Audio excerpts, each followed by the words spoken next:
নমস্কাৰ আপোনালোকে চাই আছে অসম সংবাদ 24 ঘণ্টা। আজি আমি অসম সংবাদ 24 ঘণ্টায় আহি উপস্থিত হৈছোঁ ঢেকিয়াজুলি পৌৰসভাৰ অন্তৰ্গত 5 নম্বৰ ৱাৰ্ডত।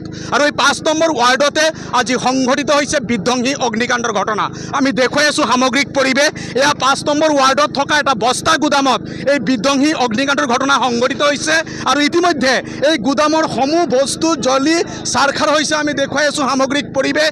এয়া হৈছে ঢেকিয়াজুলি পৌৰসভাৰ অন্তৰ্গত 5 নম্বৰ ৱাৰ্ডৰ দৃশ্য। আৰু 5 নম্বৰ ৱাৰ্ডত এনেদৰেই আজি বিধ্বংসী অগ্নিকাণ্ডৰ ঘটনা সংঘটিত হৈছে। আৰু ইতিমধ্যে অগ্নি নিৰ্বাপক বাহিনীৰ জোৱানসকল আহি তেখেতলোকে এই জুই নিৰ্বাপনৰ কাৰণে অহৰহ চেষ্টা অব্যাহত ৰাখিছে, যদিও বৰ্তমানলৈকে জুই নিৰ্বাপন কৰিবলৈ সক্ষম হোৱা নাই। এয়া হৈছে ঢেকিয়াজুলি পৌৰসভাৰ অন্তৰ্গত 5 নম্বৰ ৱাৰ্ডৰ দৃশ্য। আৰু 5 নম্বৰ ৱাৰ্ডতে আজি সংঘটিত হৈছে এই বিধ্বংসী অগ্নিকাণ্ডৰ ঘটনা।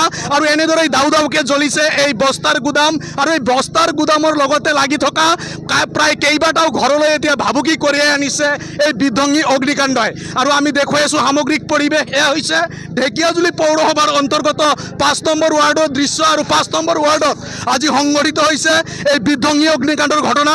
আৰু অগ্নি নিৰ্বাপন বাহিনীৰ জোৱানসকলে ইতিমধ্যে চেষ্টা অব্যাহত ৰাখিছে অগ্নি নিৰ্বাপনৰ কাৰণে, যদিও বৰ্তমানলৈকে অগ্নি নিৰ্বাপন কৰিবলৈ সক্ষম হোৱা নাই। আৰু ইয়াত হেজাৰ হেজাৰ লোকৰ সমাগম ঘটিছে, ৰাইজেও চেষ্টা কৰিছে এই অগ্নি নিৰ্বাপনৰ কাৰণে। আৰু এনেদৰেই আজি সংঘটিত হৈছে এই বিধ্বংসী অগ্নিকাণ্ডৰ ঘটনা। আৰু এই বিধ্বংসী অগ্নিকাণ্ডৰ ফলত ইতিমধ্যে এটা ঘৰ সম্পূৰ্ণৰূপে জ্বলি ভস্মীভূত হৈছে। আৰু ইয়াত বস্তাৰ গুদাম আছিলে, জ্বলি সম্পূৰ্ণ ভস্মীভূত হৈছে।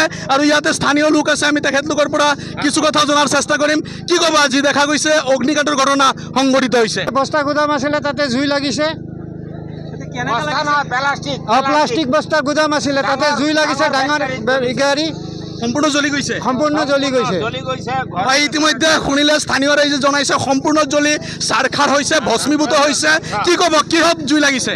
প্লাষ্টিক বহুত ডাঙৰ ফেক্টৰী হয়। ফেক্টৰী আছিলে? ফেক্টৰী এইটো জ্বলি ধ্বংস হৈ গ'ল। হয়, ইতিমধ্যে আমি দেখুৱাই আছোঁ এয়া হৈছে ঢেকিয়াজুলি পৌৰসভাৰ অন্তৰ্গত 5 নম্বৰ ৱাৰ্ডৰ দৃশ্য। আৰু 5 নম্বৰ ৱাৰ্ডত এনেদৰেই আজি অগ্নিকাণ্ডৰ ঘটনা সংঘটিত হৈছে।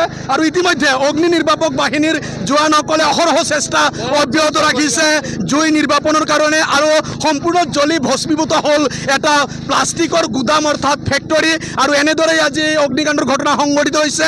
আৰু কিহৰ পৰা এই অগ্নিকাণ্ডৰ সূত্ৰপাত হৈছে এই বিষয়টো এতিয়াও পোহৰলৈ অহা নাই। আৰু নিশ্চয় ইয়াৰ পিছলৈ পোহৰলৈ আহিব, কিন্তু বৰ্তমানে জুই নিৰ্বাপন কৰিবলৈ সক্ষম হোৱা নাই অগ্নি নিৰ্বাপক বাহিনীৰ জোৱানসকলে। আৰু তেখেতলোকে চেষ্টা অব্যাহত ৰাখিছে। আৰু এনেদৰেই এতিয়া অগ্নি নিৰ্বাপনৰ চেষ্টা অব্যাহত ৰাখিছে অগ্নি নিৰ্বাপন বাহিনীৰ জোৱানসকলে। আৰু আমি দেখুৱাই আছোঁ সামগ্ৰিক পৰিৱেশ। এয়া হৈছে 5 নম্বৰ ৱাৰ্ডৰ দৃশ্য।